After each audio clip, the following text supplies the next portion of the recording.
What's going on, golf addicts? Welcome to Tour Junkies After Dark, presented by DraftKings. We are the Tour Junkies. David Barnett here. I got Pat Perry with me. We just finished recording our podcast for the 2021 Sony Open at Waialae Country Club, the second event of this 2021 year and the PGA Tour season in Hawaii, before we head to California next week, Pat. So more prime time golf for us on the East Coast.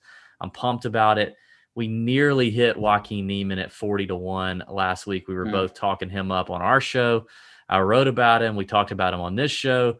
Joaquin, what were you doing, man? Waiting on the playoff to happen, sitting there with your girl having a sandwich and a picnic, man, and then you lose. You hit a chunky 4-iron that you should have hit in the garbage in the OB on the first playoff hole, and then you lose to Harris English. But it is what it is. We're moving forward. It's the Sony Open. Now, we're not going to hit you with the course breakdown tonight, okay? There's plenty of places to find the course breakdown. You can go listen to our podcast. You can go to listen to our YouTube page. We're going to talk about the golf course. You can head over to tourjunkies.com. We write about the golf course. Our boy Pat Mayo has a write-up and tells you everything you need to know about Waialae Country Club. We're just going to get straight into the disagreement tonight and the sportsbook picks. Pat, I'll start, okay? I don't understand a particular fade that you had tonight of a previous winner of this event. In fact, he broke out and won his very first PGA Tour event here at Waialae Country Club, and he's a Georgia Bulldog, which you and I both are Georgia Bulldogs, Mr. Russell Henley. Now, he's been one of the best ball strikers on the PGA Tour in the last 12 months. I mean, seriously, been one of the best. Now, he didn't play Kapalua last week, and now we probably should mention that 15 of the 22 last winners of this event played at Kapalua the week before at the Century Tournament of Champions, and I believe it's 7 of the last 10, if I'm not mistaken.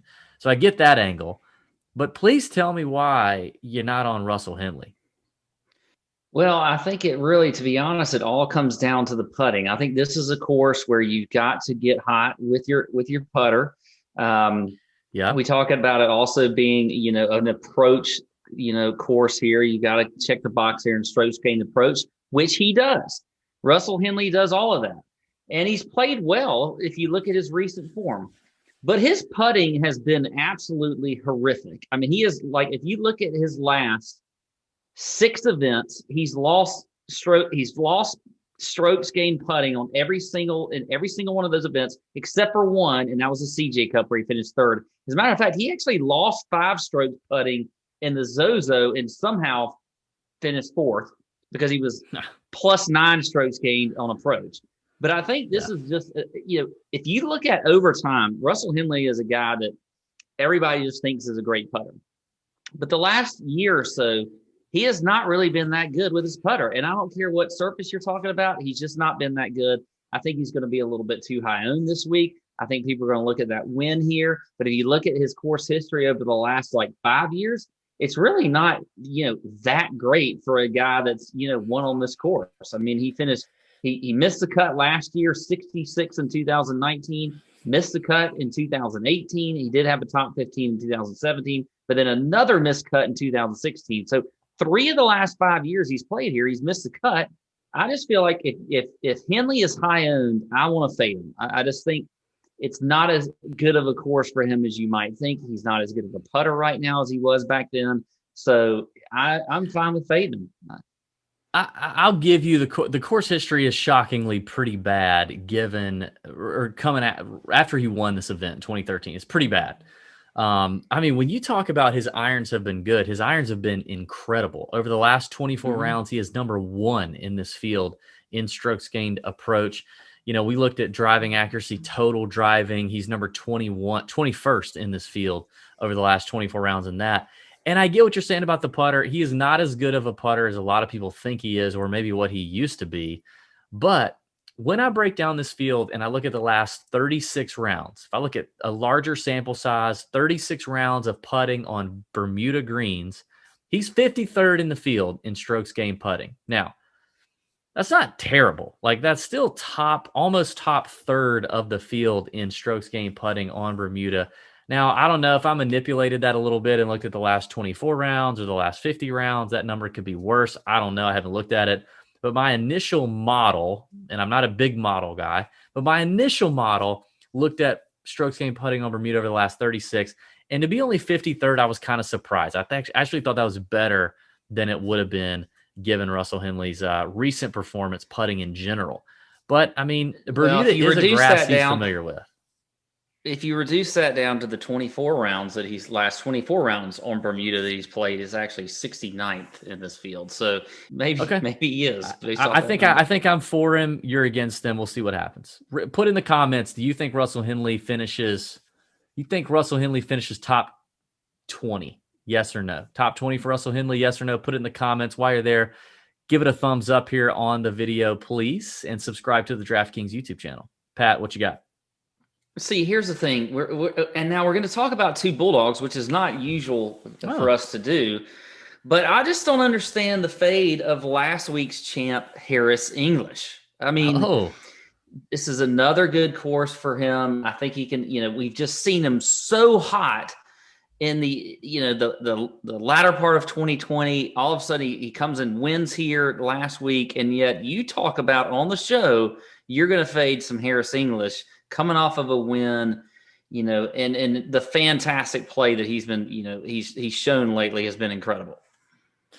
Yes, he has. And I love Harris English. I really do. And I think he's a great all-around player. I think he's going to have a great year. In fact, even last week, we didn't talk about him on the podcast, but late in the week in our member chat on Thursday morning before they teed off, I brought up Harris English and said, you know what, guys, he's popping for me. Not many people are talking about him. He was like 15% owned, which isn't a lot in last week's field. I came around on him late in the week, and I think he's a great player. This is primarily, here comes a very, this is a textbook DFS talking head tout dodge move right here. Okay, textbook. I'm about to give it to you. This is a price value play for me, fade for me at 10.8 on DraftKings, the second highest priced player in the field. It is a obviously major price increase for Harris English. As the second highest priced player, I don't think the value is good enough. Combine that with the likely ownership, and I don't think he's going to be super chalk. I think some people are probably going to back off as well. But I do think he's going to be somewhat owned in terms of tournaments. I think there's a chance for a letdown after this win. Listen, there are some players that after they win, they continue to play great. They keep it going. There are some players that have a letdown. Harris English has not won a golf tournament in 7 years. He's been grinding. And now he's played fantastically over the last 12 months or so, and especially since the restart in the summer. But that's got to be a big weight like off the dude's shoulders. He's in Hawaii. He's kicking it with his great-looking wife that we saw at the end of the day on Sunday. I don't know, man. I don't know. Like 10-8, do I want to pay up for that? I'm just not sure. And I think in terms of a GPP game theory, I like building a little more balanced lineup this week.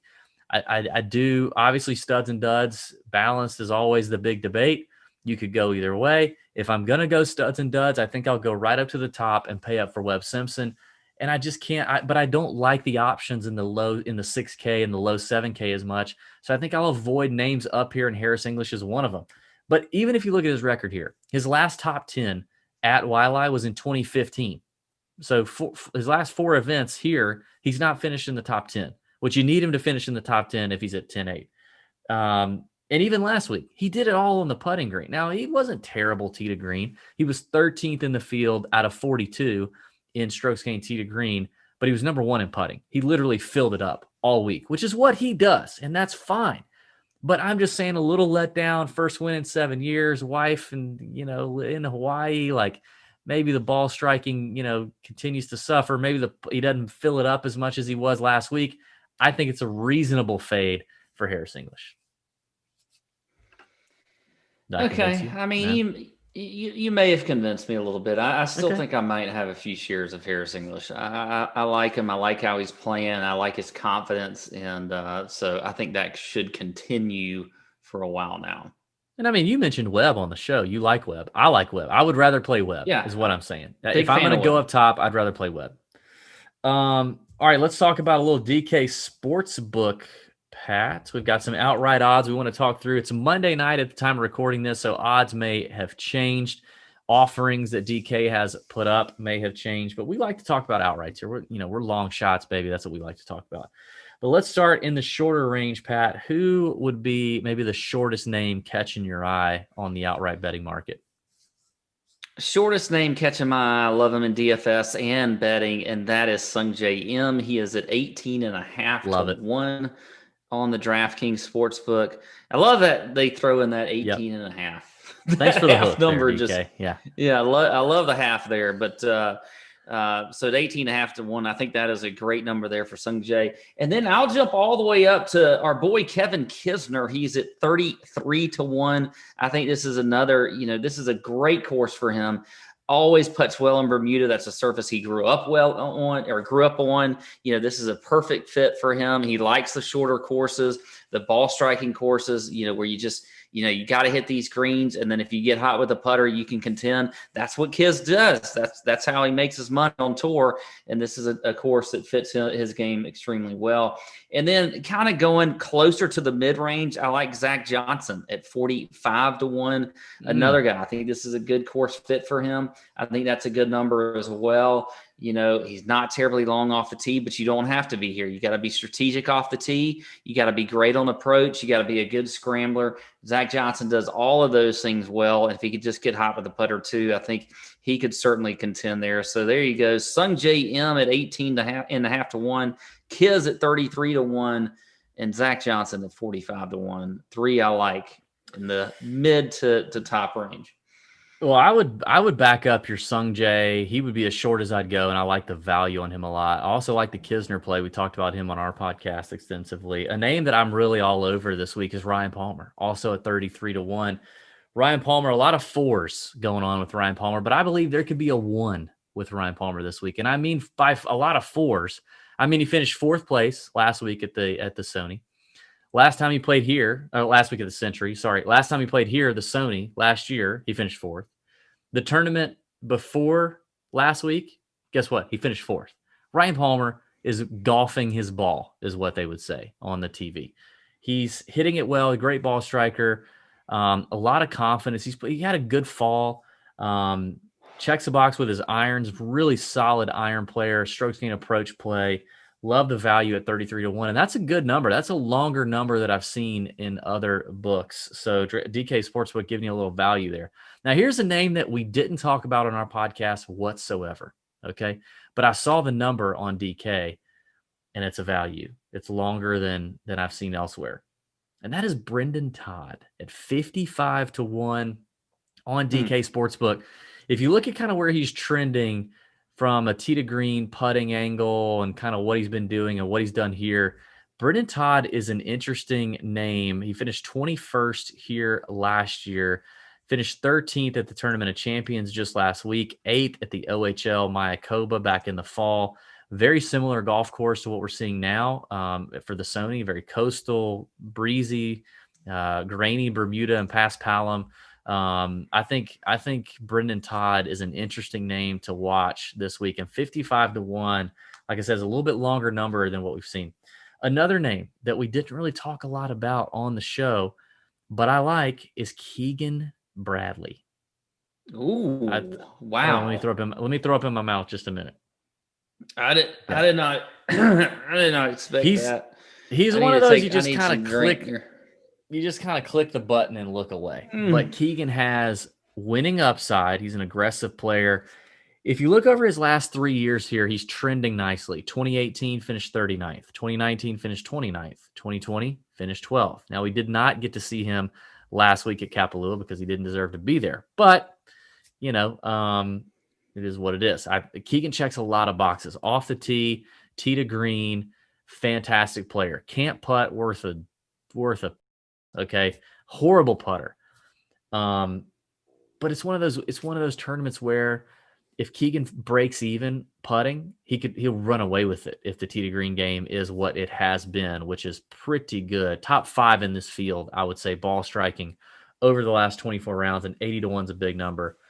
I got a couple bombs, then I'll let you hit us with a couple bombs. I think Sepp Straka at 150 to 1 is a massive number. This guy's going to win on the PGA Tour before too long. It's coming. Great ball striker, great iron player. very familiar and comfortable on Bermuda. This is the first time we're seeing him. We did not get to see him last week at the Tournament of Champions. He did not qualify for that. But Sepp Straka is a very talented young player. And this is not his first rodeo here at the Sony Open either. This is his third attempt. And then finally, this number is egregiously long. I would be shocked if this number is still there. Now, his course history here, pretty terrible. But he's a decent player. Not in good form. Luke List at 300 to 1. 300 to 1 for Luke List. He won a Corn Ferry Tour event in June, which is something, okay?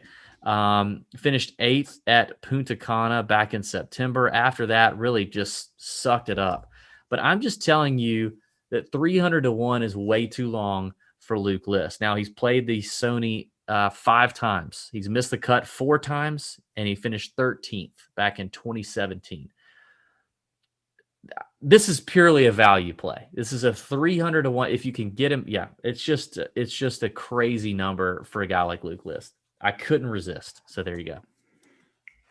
Okay. Well, I'll close it out with I like Patton Kizzire, a guy who's won here before. He's at 80 to 1. He's a guy that we've seen in better form lately in the end of 2020. One of the things I talked about on the show is these par 5s, even though there are only 2 on this course, you've got to score on them. We've seen the winners year in and year out absolutely crush these par 5s. He's top 10 in the field in par 5 scoring. He is, I believe he's, number 2 in the field in putting on Bermuda. So I think Patton Kizzire has a chance to certainly win this tournament again, like he did a few years ago at 80 to 1. I like that number. I like Tom Hoge. He is at 125 to 1. He's another guy that we've seen in decent form. He's a good ball striker. He can score.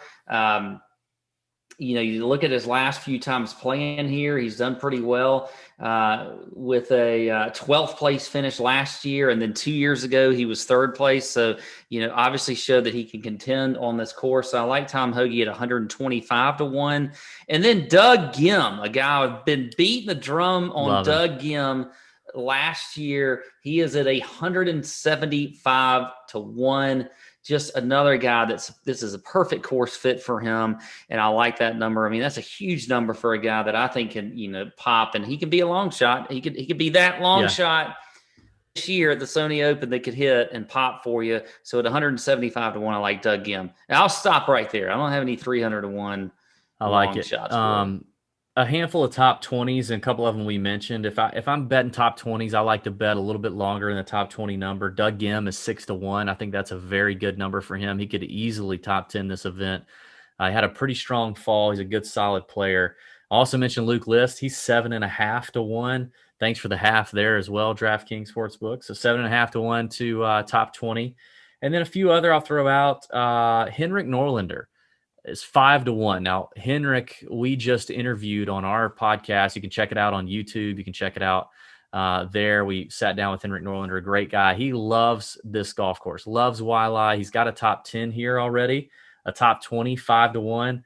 He's a tremendous ball striker. It's just all comes down to the flat stick for him. I think that's a nice bet. And then I'm not gonna go a single show without saying this name. My love for the Aussie Cam Davis it rings true even today. He is also 5 to 1 at a top 20 bet. I love that number. He's an aggressive young player. He's a long hitter. He'll dial it back off the tee here, but he's played well here once before. And he had a pretty good season last year. I think Cam Davis at 5 to 1 is another interesting top 20 number. I think that's it, bud. I think we've about wrapped it up. Listen, check out all the content on DraftKings Sportsbook. They got all kind of DK playbook. It's fantastic. Pat Mayo stuff, our stuff, tourjunkies.com. Wherever you listen to podcasts, you can check it out. Check out our YouTube channel. We appreciate you watching Tour Junkies After Dark presented by DraftKings.